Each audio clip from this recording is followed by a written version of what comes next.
పాత నోట్ల డిపాజిట్ గడువు నేటితో ముగియనుంది.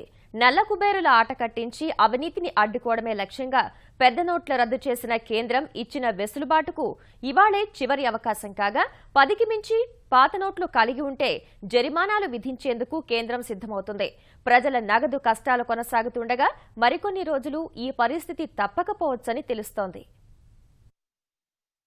నల్లధనంపై యుద్ధం ప్రకటిస్తూ కేంద్రం తీసుకున్న సంచలన నిర్ణయం పెద్ద నోట్ల రద్దు. 500, 1000 రూపాయలను రద్దు చేస్తున్నట్లు ప్రకటించిన కేంద్రం పాత నోట్లను బ్యాంకుల్లో డిపాజిట్ చేసుకునేందుకు ఇచ్చిన గడువు శుక్రవారంతో ముగియనుంది. ఈ కారణంగా బ్యాంకుల్లో నగదు జమ చేసుకునే చివరి అవకాశం ఇవాళ ఒకరోజే కావడం వల్ల బ్యాంకుల వద్ద ఇవాళ రద్దీ పెరుగుతుందని అంచనా వేస్తున్నారు.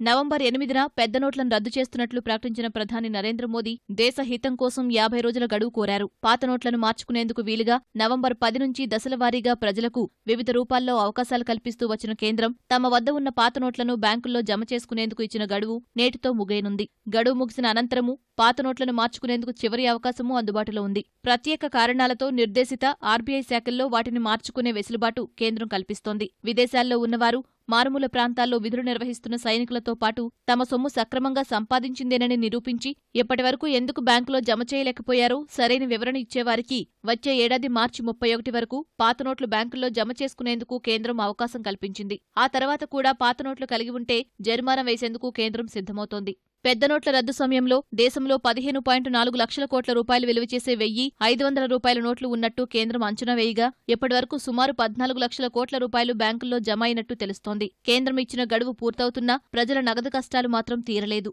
బ్యాంకులు, ఏటీఎంల వద్ద భారీ క్యూలు కొనసాగుతున్నాయి. వృద్ధులు, వికలాంగులు నగదు కోసం తీవ్ర ఇబ్బందులు పడుతూనే ఉన్నారు. ఈ నేపథ్యంలో ఇకపైన నగదు విత్డ్రాలపై ఆంక్షలు కొనసాగుతాయా, లేక కేంద్రం గతంలో చెప్పినట్లు ఖాతాల్లోనే నగదు తీసుకోవడంపై పరిమితుల్ని ఎత్తివేస్తారా, ఆర్బీఐ ఎలాంటి నిర్ణయం తీసుకుంటుందనే ప్రశ్నలకు ప్రస్తుతం జవాబులు మాత్రం కష్టంగానే కనిపిస్తున్నాయి.